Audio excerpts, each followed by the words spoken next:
नमस्कार दोस्तों, आज एक नई और सच्ची घटना के साथ एक बार फिर मैं आप सबके बीच हाजिर हूँ। दोस्तों, ऐसे तो डॉक्टरों को धरती का भगवान बोला गया है। यदि किसी को कोई दिक्कत होता है तो लोग डॉक्टरों के पास ही जाते हैं और डॉक्टर उनके जो दिक्कत होती है, जो परेशानी होती है, उसका हल भी ढूंढते हैं। बहुत से ऐसे डॉक्टर हैं जो ऐसा केस को हल कर दिए हैं जो असंभव सा दिखता था। लेकिन इसी धरती पर कुछ ऐसे भी डॉक्टर हैं जो ऐसे ऐसे काम किए हैं कि वो कलंक बन जाते हैं अपने डॉक्टरी समाज पर। ऐसे ही एक घटना निकल कर आई है 19 अक्टूबर की, जो अमेरिका की है। एक 11 महीने की बच्ची जिसकी तबीयत खराब होती है, कुछ हरकत नहीं करती है। अब उसके परिजन एक हॉस्पिटल में लेकर के जाते हैं, डॉक्टर उसको भर्ती करते हैं, इलाज उसका चालू हो जाता है। 2 दिनों तक वो हॉस्पिटल में भर्ती रहती है। साथ में परिजन भी उस बच्ची का देखभाल करने के लिए हॉस्पिटल में उसके साथ रहते हैं। बच्ची का इलाज चल रहा होता है। डॉक्टर जो कि परिजनों को बोलते हैं कि बच्ची नॉर्मल है, कोई दिक्कत नहीं है, 2 दिन के बाद इसको डिस्चार्ज कर दिया जाएगा। परिजन भी खुश हो जाते हैं कि ठीक है, बच्ची ठीक हो जाएगी। लेकिन अचानक तीसरे दिन डॉक्टर बच्ची को मृत घोषित कर देते हैं। अब जैसे ही ये खबर परिजनों को लगता है, वह पूरी तरीके से भौचक्के रह जाते हैं कि ऐसे कैसे हो सकता है। अभी 2 दिन तक इलाज चल रहा था और डॉक्टर बोले थे आपकी बच्ची नॉर्मल है, और आज डिस्चार्ज जो कि करने का डेट था, और आज ही अचानक से डॉक्टर आके बोल रहे हैं कि आपकी बच्ची की मृत्यु हो गई। परिजन उस बच्ची के पास जाते हैं, देखते हैं बच्ची में कोई भी हरकत नहीं है। बच्ची को उठाने की कोशिश करते हैं, बच्ची को गोद में लेते हैं, लेकिन बच्ची जो है कि कोई भी हरकत नहीं करती है। इधर डॉक्टर मृत घोषित कर दिए होते हैं। परिजन जो है कि उनके पूरे परिवार में मातम सा छा जाता है। उसको लेकर के बच्ची को घर जाते हैं। घर के बाद उसका जो अंतिम जो है कि क्रिया करने के लिए उसको कब्रिस्तान में लेकर जाया जाता है। अब वहाँ पर उन लोगों के हिसाब से, रीति रिवाज से, कब्रिस्तान में दफन करने से पहले ताबूत में से निकाल के बच्ची का कपड़ा चेंज करना था। अब ताबूत को खोला जाता है और एक व्यक्ति ताबूत में हाथ डाल करके बच्ची को उठाता है, गोद में लेकर के उसका कपड़ा चेंज करने के लिए। वो जैसे ही ताबूत में हाथ डालता है, बच्ची उसका दोनों अपने हाथों से उसका हाथ पकड़ लेती है और चीखने चिल्लाने लगती है, रोने लगती है। अब जैसे ये दृश्य सब लोग देखते हैं और वो व्यक्ति जो हाथ डाला था ताबूत में उस बच्ची का कपड़ा चेंज करने के लिए, अपना हाथ छोड़ाता है और चीखते हुए दूर भागता है। और ये दृश्य जितने लोग भी देखते हैं, वहाँ पर मौजूद सब लोग भाग जाते हैं। फिर कुछ लोग हिम्मत करते हैं, उसके परिजन भी वहीं पर रहते हैं, हिम्मत करके फिर वापस से सब ताबूत के पास जाते हैं तो देखते हैं बच्ची दोनों हाथ और दोनों पैर फेंक रही है और खूब चिल्ला रही है, रो रही है।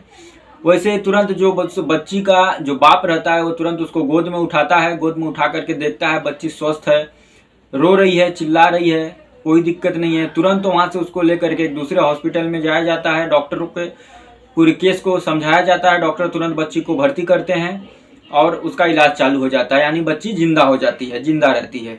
अब इतना जो है कि घटनाक्रम होने के बाद जो परिजन होते हैं वो उस डॉक्टर और उस हॉस्पिटल के ऊपर उनका गुस्सा फूट पड़ता है।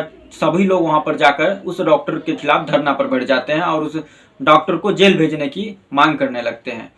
आखिर में वो डॉक्टर बाहर आता है, लोगों से माफ़ी मांगता है, लेकिन डॉक्टर इसी बात पर अड़ा रहता है कि मैं पूरी तरीके से चेक किया था, बच्ची में कोई भी हरकत नहीं था, ना ही उसका सांस चल रहा था, ना ही उसका नब्ज चल रहा था।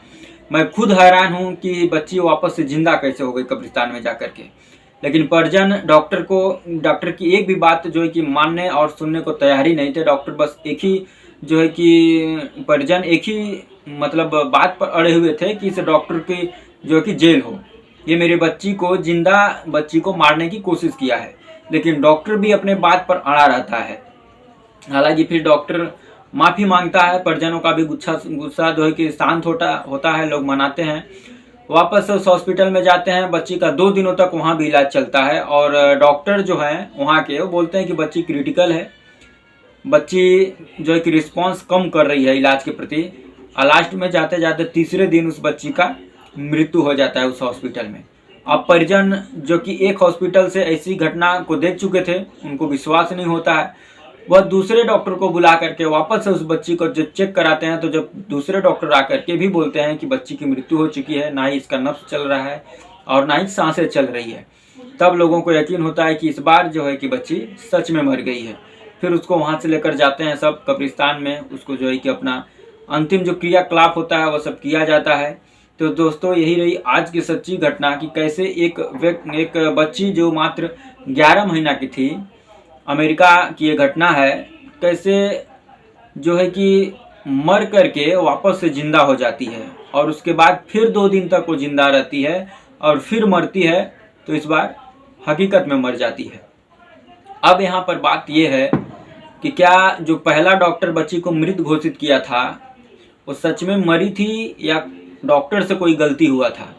डॉक्टर का बयान है कि मैं बच्ची को पूरी तरीके से चेक किया था, उसका ना ही नब्ज चल रहा था ना ही सांसें चल रही थी, तब मैं बच्ची को मृत घोषित किया। लेकिन बच्ची वापस जिंदा हो गई और 2 दिनों तक जिंदा थी, तीसरे दिन वापस से मरती है और इस बार हकीकत में मर जाती है। तो दोस्तों यही रही आज की कहानी कि किस प्रकार से जो है कि विज्ञान टेक्नोलॉजी भले कितना भी हाई फाई हो जाए, कितना भी आगे तक चला जाए, लेकिन कुदरत के आगे सब बौना है।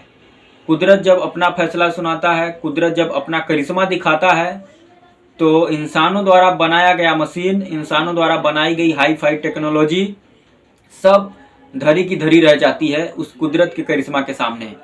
तो दोस्तों ऐसे ही सच्ची कहानी सुनने के लिए हमारे चैनल को सब्सक्राइब कर दें, वीडियो अच्छा लगे तो लाइक कर दें और शेयर करना ना भूलें। जय हिंद, वंदे मातरम।